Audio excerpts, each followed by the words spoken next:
Yesterday, my neighbor asked me what I was going to do for Halloween and Thanksgiving and Christmas. I said, nothing. I don't do those days. And she was absolutely shocked. She's a white woman, but she couldn't fathom in her mind why I don't eat from those tables. Christmas, Thanksgiving, Halloween. And if her child wasn't with her, I would ask her, well, why do you engage in those holidays? But you see, I like listening to intelligent persons, reasonable persons, persons who don't use emotionalism to cloud or cloak clear thinking and rationale. Now, here's a man that I love listening to. Now, many won't listen to him, and the reason why is because of his skin color, because of his ethnicity, because of his religion. He's a Muslim. Think about that.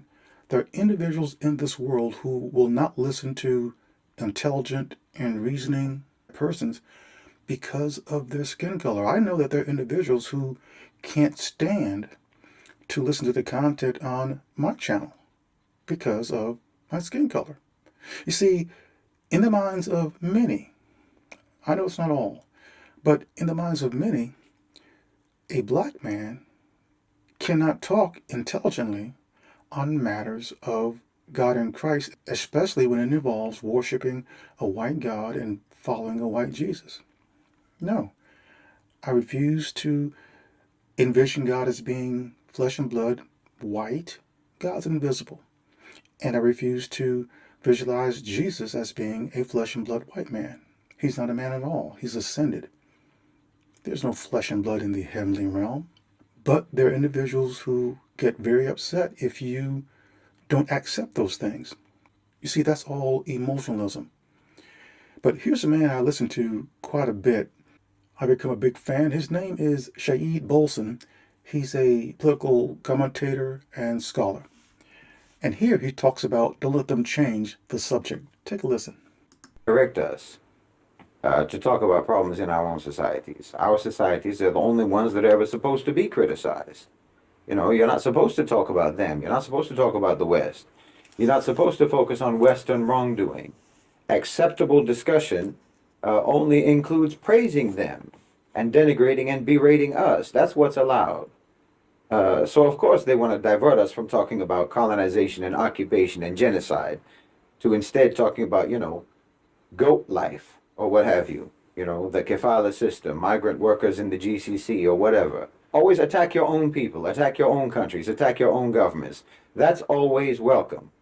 And if we do talk about Western crimes, according to their logic, that in order to be fair, we should also talk about wrongdoing in the Muslim world. Otherwise, we're being biased. Like, it makes sense to them. If we're going to talk about how Jeffrey Dahmer was a serial killer who used to chop up his victims and eat them, then for the sake of fairness, we should also talk about the fact that maybe some of his victims used to eat junk food. This makes sense to them. I mean, you do realize that if we do talk about problems in the Muslim world as part of a so-called balanced conversation, when we talk about Western crimes, this is only going to magnify how unbalanced the comparison actually is, how disproportionately atrocious the West is, as compared to anything that you could criticize about the West's victims. I mean, this is the epitome of false equivalence. It's like saying that there are casualties on both sides of the Gaza conflict, or any such dishonest obfuscation. And I think if it's not deliberate, malicious deflection, then it is symptomatic of the West's disingenuous approach to so-called free speech. The way they use free speech as a rationale for juxtaposing rational thought with irrational thought, intelligence with idiocy, because everyone should have a voice. And they use a very calculated formula, actually, in popular media, in like mainstream news and so on, that is literally designed to disorient you. You know, there'll be some story of a horrific tragedy immediately followed by a celebrity gossip story, which will then be followed by a story about famine, which will then be followed by a story about, fluffy puppies on a water slide. Subconsciously, this undermines your intellectual ability to even discern the relative importance or gravity of pieces of information, which is why your society minimizes monstrosities and maximizes trivialities all the time. So you'll easily be distracted, you'll be easily confused, you'll be easily sidelined, easily redirected and misdirected and disconnected from reality. You've lost any sense of proportion. Your sense of judgment floats in zero gravity, where a mountain weighs the same as a grain of sand. And what you don't understand, if you're doing this out of innocent ignorance and not with malicious intention of deliberately obfuscating your society's evil, if you're doing it innocently, what you don't understand is that you are helping the most savage, violent, psychopathic power structure in the world to evade accountability. When you direct your attention to the comparatively minor, comparatively mundane, and usually anomalistic examples of wrongdoing in the Muslim world or in the Arab world or what have you, and you try to suggest that these examples deserve anything like the same attention and the same concern as the mass murder of tens of thousands of innocent men, women, and children and babies in Gaza being committed by the United States by means of Israel, well, then you're complicit, in my opinion. You're acting knowingly or unknowingly as an agent for the U.S. and the Zionists. And wallahi, you're helping them to minimize the gravity of their crimes and trivializing the barbarity of their actions. And you're participating, again, knowingly or unknowingly, in an absolutely contemptible campaign to deceive, corrupt, and degrade people's moral judgment. I mean, not only are whatever instances of wrongdoing that you might point to in the Muslim world minuscule by comparison, and generally the types of things that Westerners talk about or point out in the Muslim world, they're things that are done by individuals, or non-state actors, militant groups, or what have you, which have anyway been created, trained, and funded and planted by the West themselves, or else they're talking about cultural practices that don't reflect Islamic law and don't even reflect the laws of the countries where those examples might take place. The instances of wrongdoing in the Muslim community are no more representative of us than your instances of good doing are representative of you. Both are anomalies because you do wrong on a policy level, on an official level. You commit crimes on the state level. And your whole society, your whole culture, your whole popular entertainment, and your media all glorify your wrongdoing, both quantitatively and qualitatively. There's no comparison. I mean, you may find an oppressive Muslim here and there, an extremist here and there, but you're oppressive on a global scale, and your society is defined by its extremism. You're extreme in your violence. You're extreme in your celebration of your violence. You're extreme in your perversion, extreme in your addiction, extreme in your predation, extreme in your greed, extreme in your racism. You're extreme in your arrogance and your Western supremacism and white supremacism. You're extreme in your hypocrisy. And like I said, you do this on the state level, on the level of society-wide behavior and beliefs. Your government, your national militaries, your official intelligence agencies, your biggest companies and corporations are all participating in this. Your wrongs are not aberrations. They're not exceptions. They are continuous, consistent, characteristic, and catastrophic. And it is so definitive of who you are as a so-called civilization that it's predictable. So no, I'm not going to help you minimize or distract or evade or deflect from your monstrous crimes by talking about our own mundane issues.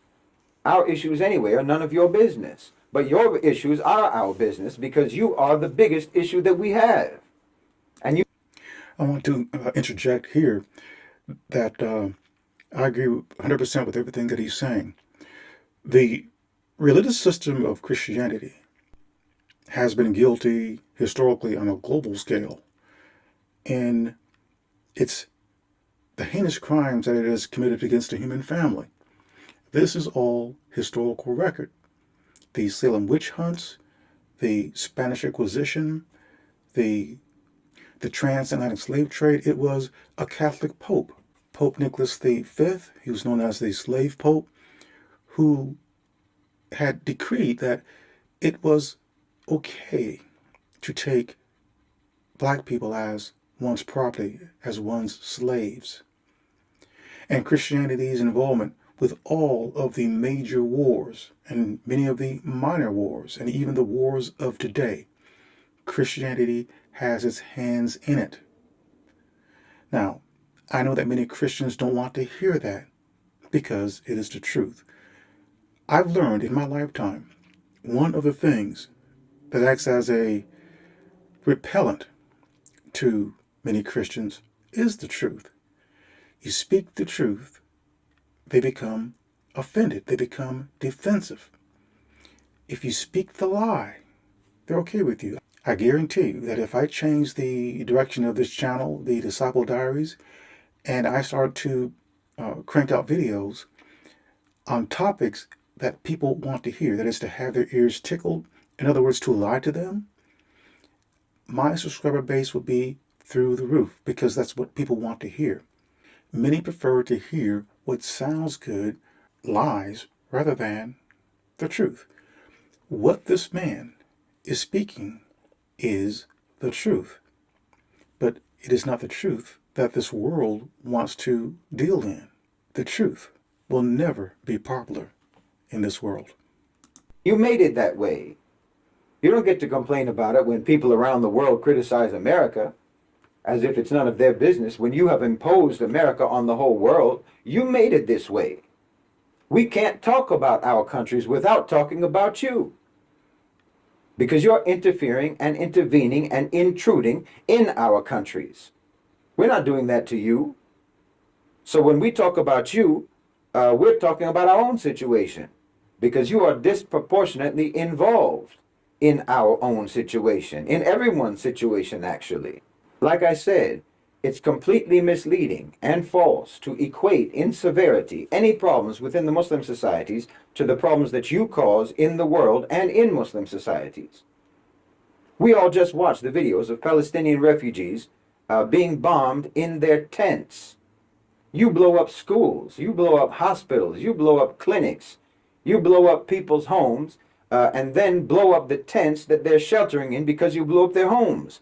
You rape detainees with broomsticks and you celebrate it, and you demand the right to be able to torture and rape people. And you applaud the torturers and the rapists on morning television shows. You declare your intention to take over other people's lands, other countries, Lebanon, Syria, Jordan, Egypt, Iraq, Saudi Arabia. The Native American, Your Israeli the Native contingent, the Indian. Jewish brigade of Western imperialism, because that's what they are. They're you and you're them. Everything that the Israelis are doing, everything that the Zionists are doing, that's you. You're the ones doing that. You're doing all of that. Attacking like 6 different countries at the same time in full-blown psychotic criminal aggression. Attacking the United Nations staff, United Nations troops, literally attacking peacekeeping troops. And no matter how flagrant a crime against humanity that you commit, no matter what blatant, unspeakable war crime that Israel commits on camera, in broad daylight, in front of the whole world, your only response is to give them more weapons and more money. Please explain to me how you're not monstrous. Netanyahu should be in jail. Gallant should be in jail.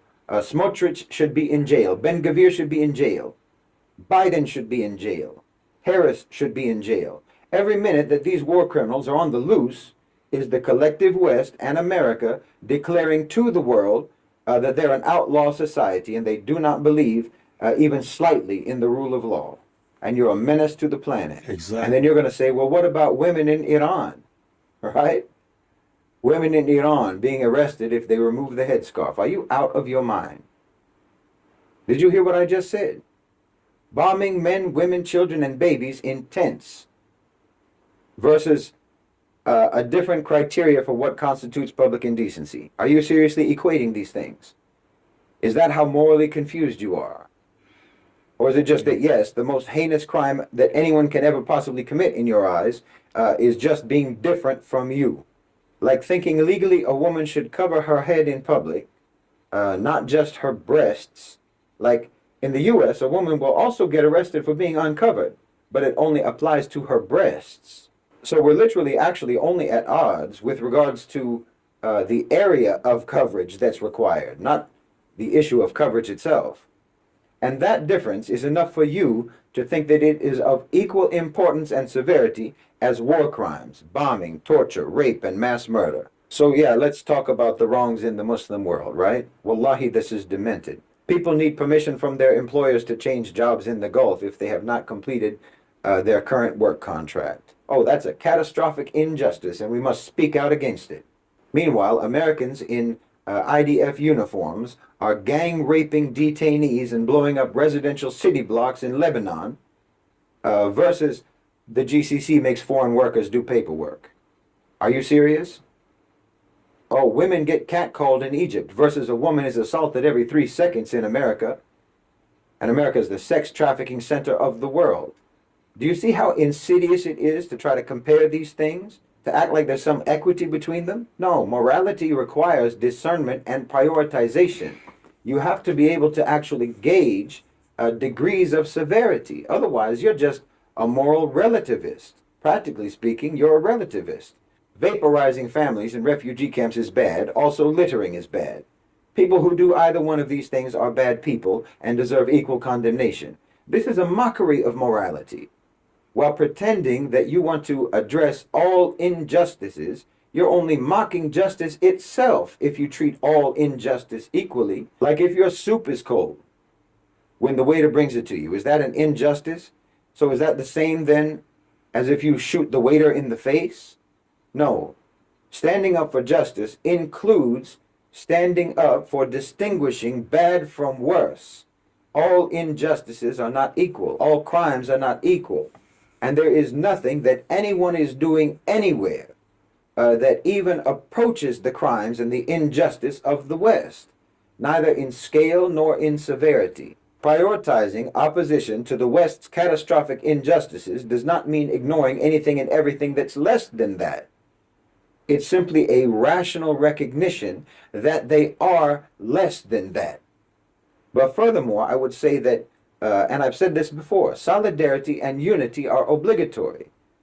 We're concerned with economic sovereignty, political independence, and psychological decolonization for the Muslims and for the global South more broadly. All the peoples of the world who have suffered colonization, exploitation, subjugation, and domination by the West. And this is a confrontation.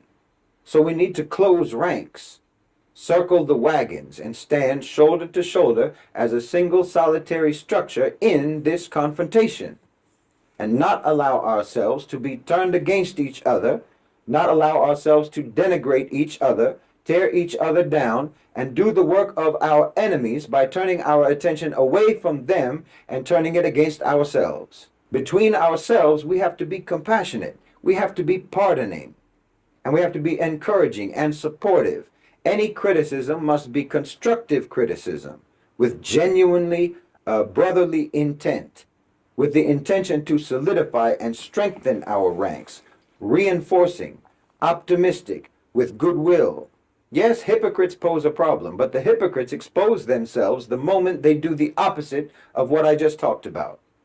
The surest sign of hypocrisy is when someone is literally doing the enemy's job by trying to tear down the Muslims, trying to sow division and animosity between the believers, and try to undermine our solidarity. The moment they try to turn our attention away from the ones that we're confronting and being confronted by, the ones who are bombing us and killing us and torturing us and subjugating our nations, the moment they want to turn our attention away from them, well, you know whose side they're on.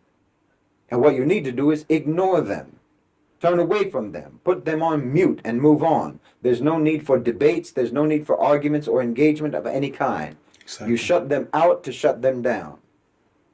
Because look, wallahi, I honestly believe that we're experiencing something like a Badr moment for our ummah. You know how the chiefs of the enemies of Islam, the elite of the kuffar, all assembled at Badr. And Rasulullah ﷺ said, this is Quraysh.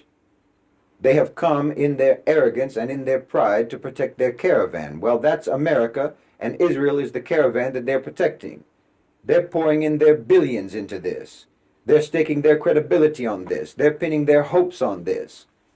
They know that their future as a global power depends on this sinking aircraft carrier known as Israel, and they're going for broke. And they're taking the whole collective West with them. They're trying to make all of their so-called allies co-sign on their atrocities, on their crimes, on their savagery, on their undermining and sabotaging and defiance of international law, of the United Nations, of every norm and standard of international relations. They're trying to get everyone to go along with that. Everything that they're doing to try to salvage their power, trying to salvage their influence, salvage their image, is doing nothing but destroy it. We're watching America and the collective West having a full-blown meltdown in the Middle East, and they're so far gone that they can't even see what they're doing. You know, Blinken came back from Riyadh last week and called Mohammed bin Salman a spoilt child. Meanwhile, your boy, Netanyahu, is saying Gaza is mine, Lebanon is mine, Syria is mine, Iraq is mine, Jordan is mine, Saudi Arabia and Egypt are mine. It's all mine.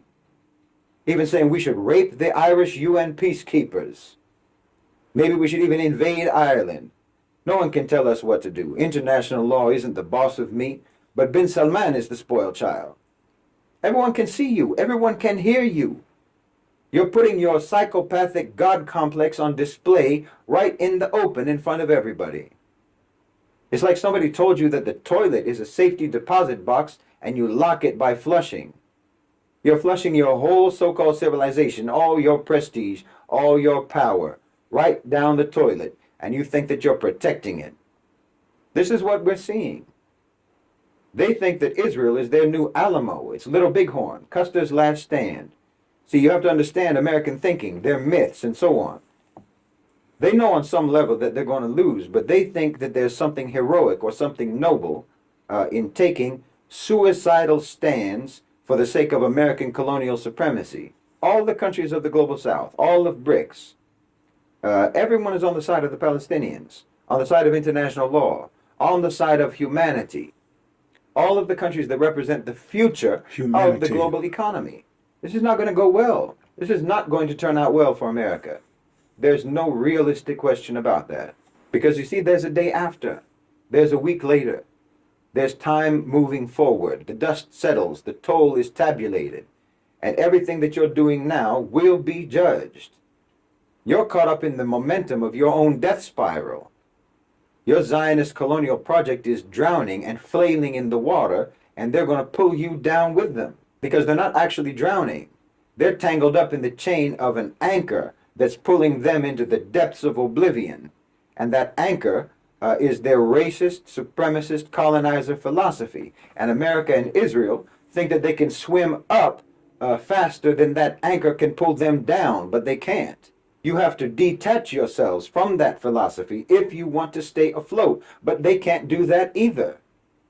So all the violence, all the carnage, all the horrors that we're seeing, we have to try to understand that in context, not just in the context of this moment, and not even just in the context of history, but in the context of the future.